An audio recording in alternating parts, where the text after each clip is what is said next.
Hello, in the last videos we discussed many problems on DSU. Let's discuss two other problems which increases our understanding in DSU. So just for reminder, in DSU for every node we have its parent and size of the component stored and in which the present node is present. And for example, let's start with the first one. So let's say we have one UV which indicates that we have to add an edge between U and V, and 2U represents that we have to print the maximum absolute difference with nodes that are reachable to U. So the number of queries are up to 1 if I, and we have to print the maximum absolute difference with nodes that are reachable to you when the query is to you. And if the query is 1 UV, just we have to add the edge between U and V. So simply, what is the brute force? Start a BFS or DFS, and for every node, by a BFS, find or store all the nodes that are reachable by you, and then simply take the least node or highest node and find the maximum difference with that node, because only edge nodes are possible for answer. For example, we have 1, 2, 3, 6, 7, and for 6, what can be the maximum one? It can be 1 or it can be 7, because for example, if this is 700, then 6 700 will be waste. If it is just 7, then 1 6 will be waste. But middle values cannot be our answer anytime, because it's simply, as we go this side the difference will increase, but also if we go this side the difference will increase, but the ultimate difference which is higher depends on the least value and the highest value. So for every node, maintain two values representing the least value and the highest value, and traverse the whole component that is attached to you and find these both values and then return the maximum answer. But it can take n into q, because it is which is up to n square, which will not pass. Then how can we optimize this? So if we observe this more carefully, for every node we want some values to be stored, because here what we discussed, for example, we have many different connected nodes. So the minimum value maximum value pair for the whole component is same, because for any node these are the same set of vertices that have to be traveled, because only these nodes are attached.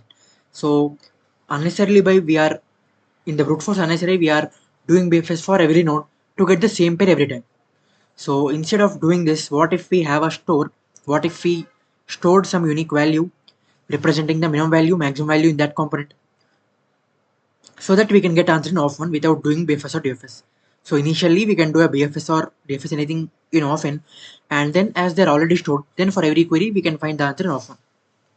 So from this we got that we want some other values to be stored for every node, or similarly every component. So let's say we have this node and this is the whole component. So for every node in this component, what should be the ultimate value? It should be 1 and 7, because this is the least value and this is the highest value, because we discussed that only least value and highest value can determine our answer. And also for this, what are the things? What is the pair? The 1 and 9, because these two are the least and highest values. So in this way, observe more carefully what we want for every node, min and maximum values in components.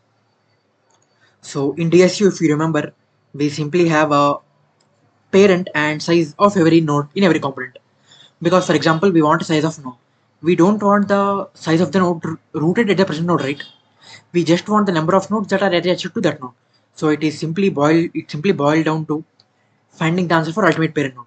For example, we have a big component and we want the minimum value maximum value for a single node. As the whole component is connected, it is simply the answer for parent node also.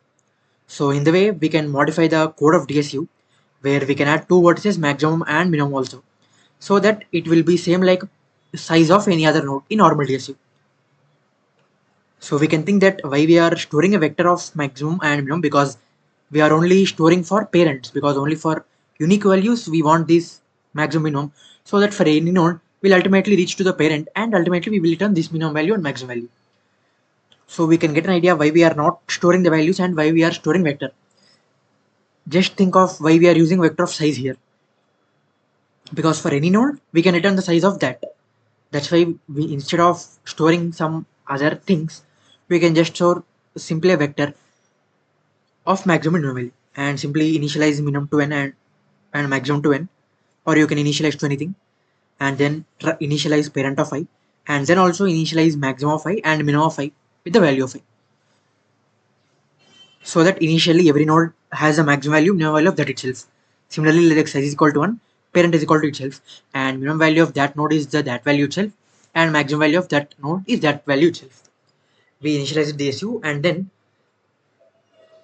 do we have to change any code in the find function where we have to find the parent? No, because even then the logic will not change, right? The parent will be just, we will travel till we get a node that has parent as itself. The only logic changes when we are doing merge, because while doing merge the values of minimum and maximum can change. In find we do not have any updates, we are just finding the parent, but in merge we will update the values of minimum and maximum as we go. So let's just discuss the merge function. So this is the merge. We are merging two nodes x and y. We are firstly finding the parents of x and y, and if they both are equal, it means that they are already in the same component. So computation is already done. So just don't overcompute it. Don't compute it again. Simply return. Then just simply use union passage to get the better time complexity, and then we got the parent, because let's say after this swap operation, px is the ultimate parent node of x and y that we are going to combine now. So this is px, and we want x and y. So we want to change the ultimate parent, the maximum vector and minimum vector of ultimate parent node, because we attached a new node whether it is x or y. So simply minimum of parent is equal to minimum of the ultimate parent and minimum parent of py, because we are merging two individual ones. So ultimately we are trying to change the values of minimum and maximum of parents. So similarly maximum of parent is equal to maximum of these both values, and then size will change accordingly. So in this way, if we try to think of more with respect to DSU, then we can think of storing a maximum minimum vector for every parent node, similarly like size. Let's discuss the next one. So coming to second one, given n edges, after adding the every edge, print the difference between group of the largest size and the group of smallest size. For example, we have 1 2, 1 3 and 2 3. Coming to 1 2, initially we are merging this 1 2. After this is the only component we have. So let's say this is 2 3 and this is 1 3.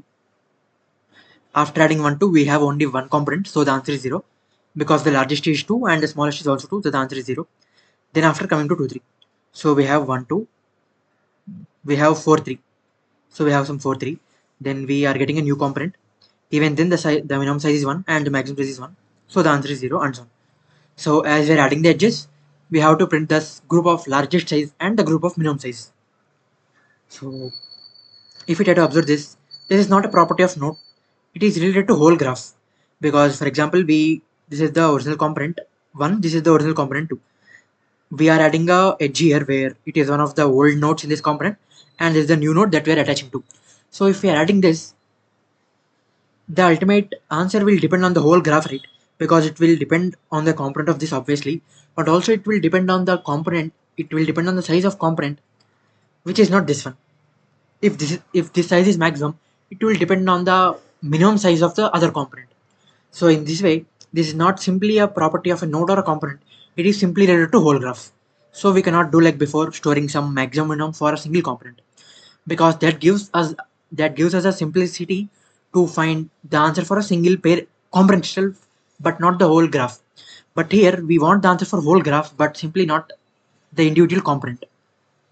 So we cannot do similarly like DSU before. So if it is related to whole graph, then it is simple, right? Then we can simply maintain two variables, maximum and minimum. After adding every query, we want the minimum maximum sizes. So for example, if there is no query and if we are having only one query, after adding the all edges, print the minimum and maximum difference. Then we can simply use two variables to find the maximum minimum, and then we can simply get an answer. But here after every query we have to print that. That's why simply maintaining two variables will not be effective, because they may dynamically change after adding an edge. So for every query we have to ultimately do BFS or DFS again to find the answer in often. So maintaining maximum minimum is waste. We have to think better. So why not map and set? Because we can store some sizes of components there, and while merging we can change the idea. So think of some time and let's discuss the solution. So let's say we are using merge here, like we are using DSU again, and we have to change the logic of merge, because when we are merging two nodes, there may be a possibility that the sizes are increasing. For example, we have 1 2 3, these are already connected, these are all fully connected. And now let's say we have another edge coming as 2 3. So 2 3 is already connected, right? So no need to change answer. The answer will be simply what is the answer in the before query as well. But what if, for example, we have 1 2 and now we have 3 is a single node till now, and now we are connecting 2 3. If we are connecting 2 3, then obviously the size will change, because this is the old component, this is the other old component, but now this is the whole component, new component. So you have to return the size of this in the map, we have to remove this in the map, and we have to add this new size in the map. So while doing queries, there are two possibilities. The first one is the sizes can change, the second one is sizes cannot change. So simply we have to find whether it is the case. If yes, then change it. So what are the change in the merge? So if x and y are connected, simply return. Then we are merging both x and y. So if we are coming to this line of code, it means that they are already disconnected. So when they are disconnected, it means that this is the old component, so remove this. This is the old component, remove this from the size, from the map, or set or multiply anything what you use. So remove size of x component, remove size of y component, and then we are merging both. So then do union basis, and finally add size of x plus size of y in the map or set. So in this way, after every query, we have a map, and for every query we can find first value and last value in map or set. Then we can return the answer, and the time complexity will be simply of n log n, because of n or n log n, but it will not cross this because we are just removing some values which is of log n in map, and similarly adding which is of log n for every query. So this is simply of n log n. So in this way, if we try to think of DSU in a more way, then it can be helpful in many other ways. If you have any other doubts or any other interesting problems in DSU, comment below. See you in the next video.